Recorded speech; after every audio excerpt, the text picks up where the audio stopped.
Hello friend, સ્વાગત છે આપનું મારા રસોડાના કાઠિયાવાડી સ્વાદમાં. હું ભાવનાબેન રાઠોડ. આજે આપણે બનાવીશું ફરસાણવાળાની દુકાન જેવા એકદમ સોફ્ટ માખણિયા ગાંઠિયા. આ ગાંઠિયાને માખણિયા ગાંઠિયાની સાથે સાથે ચંપાકલી ગાંઠિયા પણ કહે છે. ફ્રેન્ડ્સ, આ ગાંઠિયા બનાવવા માટે બધી જ નાની નાની ટિપ્સ વિડીયોમાં તમારી સાથે શેર કરેલી છે. તો વિડીયો બિલકુલ સ્કીપ કર્યા વગર જોજો. વિડીયો પસંદ આવે તો વિડીયોને લાઇક અને શેર કરી દેજો. તો ચાલો બનાવીએ માખણિયા ગાંઠિયા. માખણિયા ગાંઠિયા બનાવવા માટે અહીંયા મેં 500 ગ્રામ ચણાનો લોટ લીધો છે. કપના માપ પ્રમાણે જોઈએ ને તો 4 કપ લોટ છે.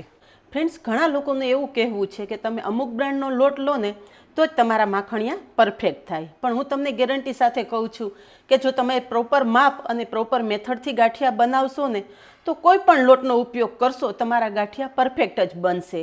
અત્યારે મેં ઘરે ચણાની દાળ દળી અને આ લોટ તૈયાર કરેલો છે. તો ચણાનો લોટનો ઉપયોગ કરતાં પહેલાં લોટને સરસ ચાળી લેવાનો, જેથી લોટ એકદમ સ્મૂથ થઈ જાય અને આપણે ગાંઠિયાનો લોટ પણ પરફેક્ટ બંધાય.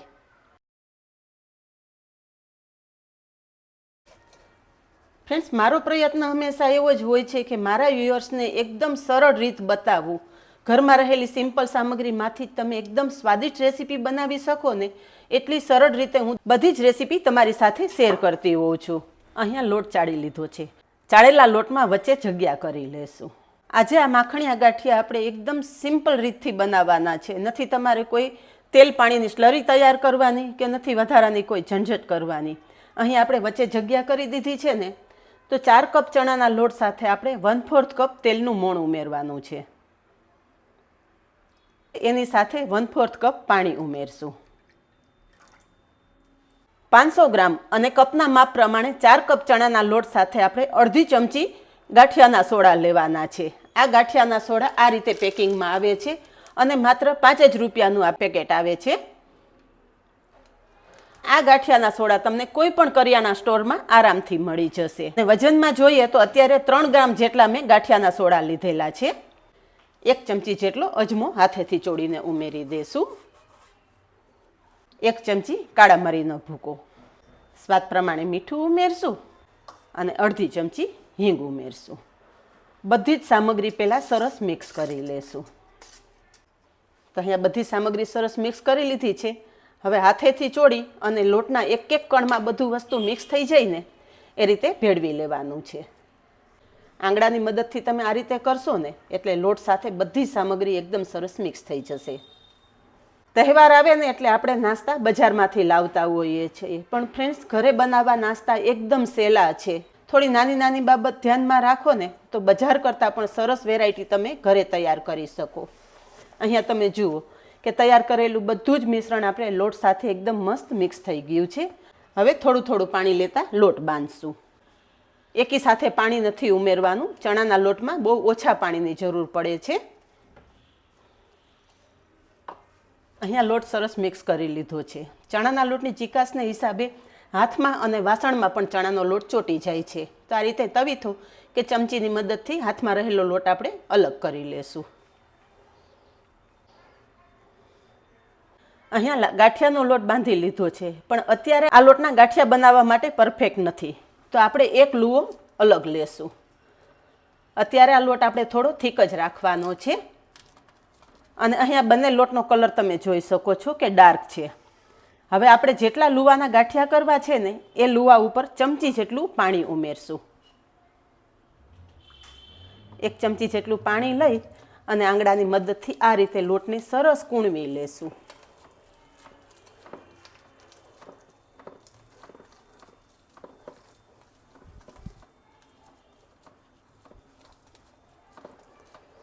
લોટ જેટલો સરસ કૂણવાશે ને એટલી સરસ લોટમાં લચક આવશે અને ગાંઠિયા એકદમ સોફ્ટ તૈયાર થશે.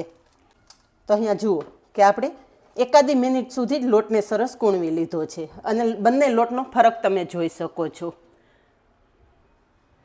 બસ હવે ગાંઠિયા બનાવી લઈએ. ગાંઠિયા બનાવવા માટે તેલ ગરમ કરવા મૂકી દીધું છે. લોટનો ટુકડો તેલમાં ઉમેરી અને તેલનું ટેમ્પરેચર ચેક કરશું. તો અહીંયા તમે જુઓ કે લોટ થોડી વાર રહીને ઉપર આવે છે. મીડિયમ તેલ ગરમ હશે ને તો જ તમારા ગાંઠિયા પરફેક્ટ તૈયાર થશે. ફાસ્ટ ફ્લેમે તમે ગાંઠિયા તળશો ને તો ગાંઠિયા અંદરથી કાચા રહેશે અને ઉપરથી લાલ થઈ જશે. બસ હવે ગાંઠિયા બનાવી લઈએ. અહીં અમે ચંપાકલી ગાંઠિયાનો જારો લીધેલો છે, જેને માખણિયા ગાંઠિયા પણ કહે છે. જારા ઉપર આપણે થોડું પાણી લગાવી દેશું.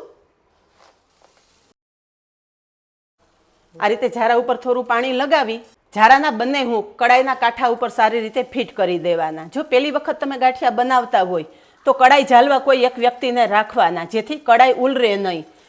અને એક વખત તેલ સરસ ગરમ થઈ જાય ને એટલે ગેસની ફ્લેમ મીડિયમ કરી દેવાની અને પછી ગાંઠિયા પાડવાના, જેથી વરાળ તમારા હાથમાં બિલકુલ ના લાગે.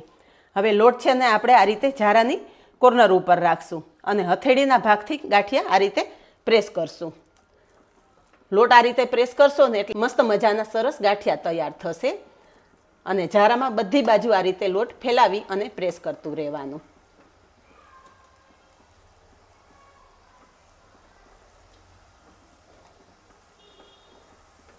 ગાંઠિયા બનાવવા એકદમ સહેલા છે, પણ થોડીક બાબતની સાવચેતી રાખવી પડે છે. ગરમ તેલમાં તમારે આ રીતે ગાંઠિયા પાડતા હોય ને તો એકદમ નિરાત રાખીને ગાંઠિયા પાડવાના.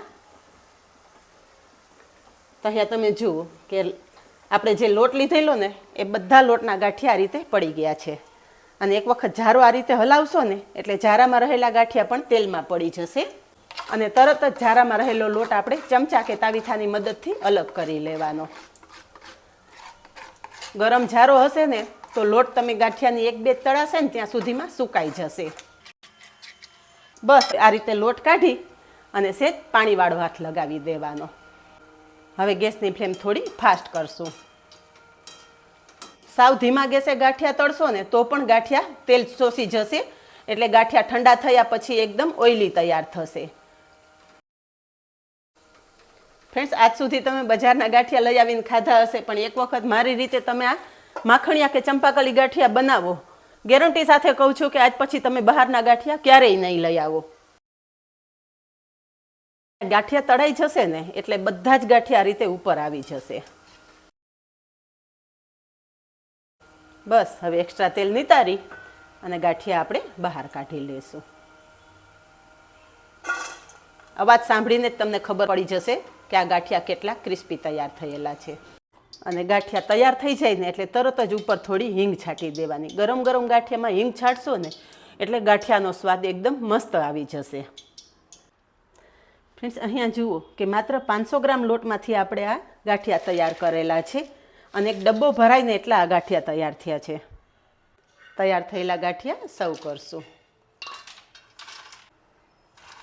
સાથે તળેલા મરચાં પણ સર્વ કરી દઈશું. અહીંયા ફ્રેન્ડ્સ, ગાંઠિયા જોઈને જ તમને અંદાજ આવી જતો હશે કે આપણા ગાંઠિયા કેટલા સોફ્ટ તૈયાર થયેલા છે. તમે જુઓ કે ખાલી આ રીતે હાથ અડાડું ને તાજ ગાંઠિયા તૂટી જાય છે અને પ્રેસ કરતાં ભૂકો થઈ જાય છે.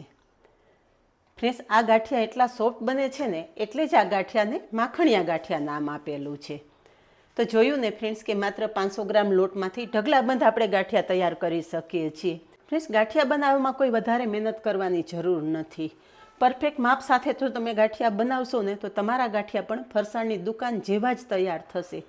તો ફ્રેન્ડ્સ, મારા અવનવા વિડીયો જો તમને પસંદ આવતા હોય ને તો વિડીયોને એક લાઇક ચોક્કસ આપજો અને મારી ચેનલ કાઠિયાવાડી સ્વાદને સબસ્ક્રાઈબ કરી લેજો અને પાસે રહેલું બેલ પણ પ્રેસ કરી રાખજો, જેથી આવનારા બધા જ નવા વિડીયોની નોટિફિકેશન સૌથી પહેલાં તમને મળે.